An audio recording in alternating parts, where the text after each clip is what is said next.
যে বিষয়টি একটি রাজনৈতিক ঐকমত্য এবং প্রক্রিয়ার বিষয় এবং পাশাপাশি এখানে একটা বিচারিক বিষয় আছে যদি এটা আইন আদালতে গড়ায়।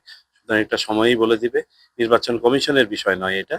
যখন আমরা তফসিল ঘোষণা করব তখন দেখব যে কারা, কারা নিবন্ধিত রাজনৈতিক দল থাকে সেই অনুযায়ী সিদ্ধান্ত। আমরা বিশ্বাস করতে চাই যে পরিবর্তিত পরিস্থিতিতে এই আস্থা ফেরত আসবে এবং এটা একটা কমপ্লিট প্রক্রিয়া যাতে মানুষ স্বাচ্ছন্দ্যে নিজ প্রতিনিধি নির্বাচন করতে পারে সেটা নিশ্চিত করা হবে এবং এটা যখন করা হবে এই আবহাওয়াটা যখন তৈরি হবে আমার বিশ্বাস যে আস্তে আস্তে মানুষের মাঝে ভোটের প্রতি আস্থা ফেরত আসবে।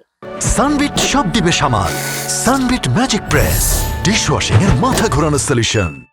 যে বিষয়টি একটি রাজনৈতিক ঐকমত্য এবং প্রক্রিয়ার বিষয় এবং পাশাপাশি এখানে একটা বিচারিক বিষয় আছে যদি এটা আইন আদালতে গড়ায়। সুতরাং একটা সময়ই বলে দিবে। নির্বাচন কমিশনের বিষয় নয় এটা। যখন আমরা তফসিল ঘোষণা করব তখন দেখব যে কারা, কারা নিবন্ধিত রাজনৈতিক দল থাকে সেই অনুযায়ী সিদ্ধান্ত।